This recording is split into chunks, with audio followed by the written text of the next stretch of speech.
Mirror readers have come out in support of Huw Edwards as he battles mental health problems over the sexual pictures scandal.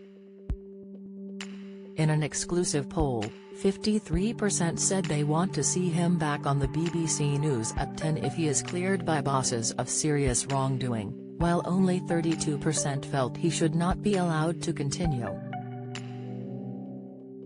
Among 45 to 64-year-olds, more than 60% backed his return from suspension over the allegations. A large number of Edwards' colleagues also want him to be reinstated as the Bulletin's anchorman. But while there was good news for him in the Daily Mirror's Survation poll, the BBC did not fare so well. Of those quizzed, 51% said the broadcaster had handled the situation quite badly or very badly. Only 7% said they had dealt with it very well.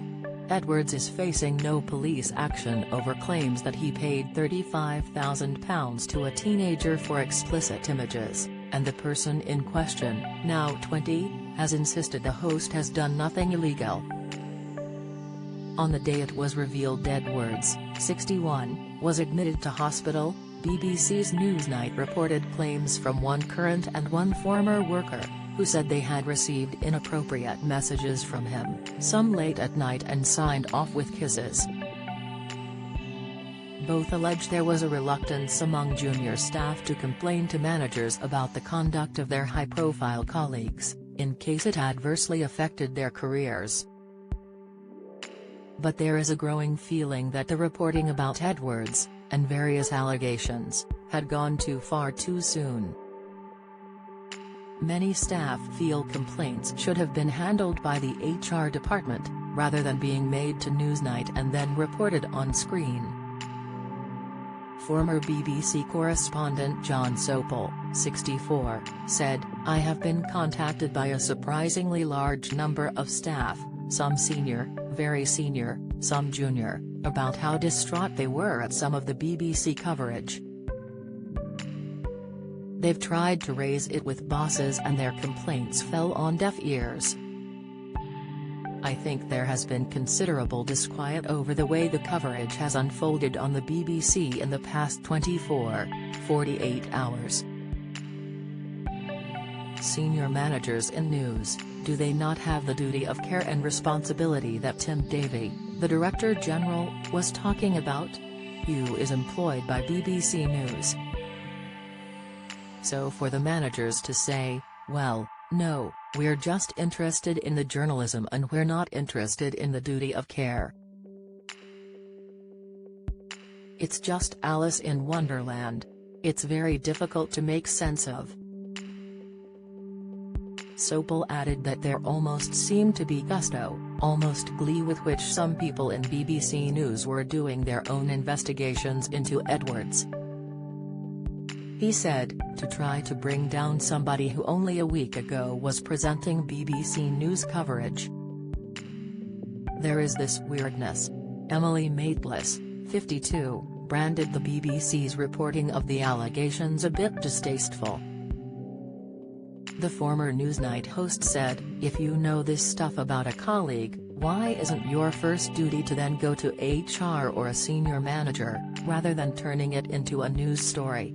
You are in a weird place if the way you raise a concern about a colleague is not through HR or a complaints process, but by breaking a story about them because they're famous." Newsnight's coverage has split the BBC, with some calling it appalling but others praising its bravery in tackling an issue about a colleague. A staff meeting for all on the show was held yesterday where the executive producer reiterated his commitment to investigate anything regardless of the subject. It is understood senior bosses are not placing any restrictions on the program makers and are allowing them to continue as per normal, without fear or favor. Others in the media to come out in support of Edwards include Channel 4 News anchor Krishna Gurumurthy, 53. He tweeted, "I don't know about you, but if there is no serious criminality, abuse of power or corruption, "The private lives of public figures are of no concern to me." The BBC have declined to comment on any comeback for Edwards as they have an ongoing inquiry into his conduct, which includes the complaints made by staff members. But a report on its news website this week stated that there were 3 options available to bosses at the end of the internal investigation. It said, it could end in a reprimand. It could end in dismissal. It could end in reputational rehabilitation. Edwards was named by his wife Vicky Flynn on Wednesday as the man at the center of the sexual images allegations, said to have taken place over 3 years. She said, "I am doing this primarily out of concern for his mental well-being and to protect our children. Huw is suffering from serious mental health issues. As is well documented, he has been treated for severe depression in recent years. The events of the last few days have greatly worsened matters. He has suffered another serious episode and is now receiving inpatient hospital care where he'll stay for the foreseeable future. Once well enough to do so, he intends to respond to the stories that have been published. If you're struggling and need to talk, the Samaritans operate a free helpline open 24/7 on 116 123. Alternatively, you can email joe@samaritans.org or visit their site to find your local branch.